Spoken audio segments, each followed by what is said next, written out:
ঈদের আগে বাজারে বেড়েছে মুরগির দাম, কেজিতে বেড়েছে 20 থেকে 40 টাকা। তরল ও গুঁড়ো দুধের দামও চড়া, তবে যোগান পর্যাপ্ত থাকায় বেশিরভাগ ভোগ্যপণ্যের দাম স্থিতিশীল।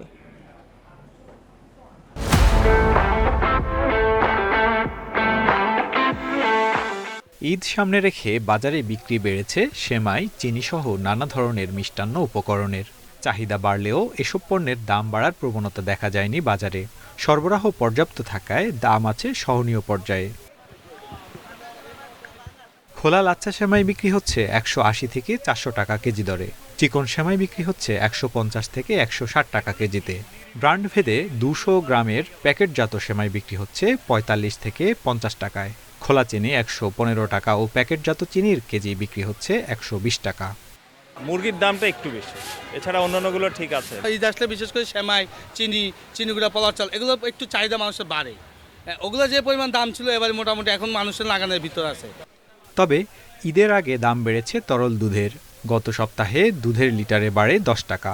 বর্তমানে প্রতি লিটার তরল দুধ বিক্রি হচ্ছে 100 টাকায়। অন্যদিকে গুঁড়ো দুধের দাম বেড়েছে কেজিতে 10 থেকে 30 টাকা। প্রতি কেজি গুঁড়ো দুধ 680 থেকে 860 টাকায় বিক্রি হচ্ছে। মাল আছে, দাম বেশি নাই।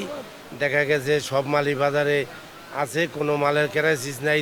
2 সপ্তাহের ব্যবধানে ব্রয়লার মুরগির কেজিতে বেড়েছে 30 থেকে 40 টাকা। বিক্রি হচ্ছে 220 থেকে 230 টাকায়। সোনালী মুরগির কেজিতে 40 টাকা বেড়ে বিক্রি হচ্ছে 300 থেকে 330 টাকা কেজিতে। কেজিতে বাড়ি গেছে 50 টাকা। অরিজিনাল সোনালী যেটা, ব্রয়লার কেজি বাড়ছে 40 টাকা। ভাইয়া বাজার টু বাজার এটা ভ্যারি করতেছে, কারণ এই কারণ বাজারের মধ্যেই দোকান টু দোকান দেখা যাচ্ছে 5-10 টাকার ডিফারেন্স। মুরগির মাংসের দাম বাড়লেও অন্যান্য পণ্যের দাম স্থিতিশীলই আছে।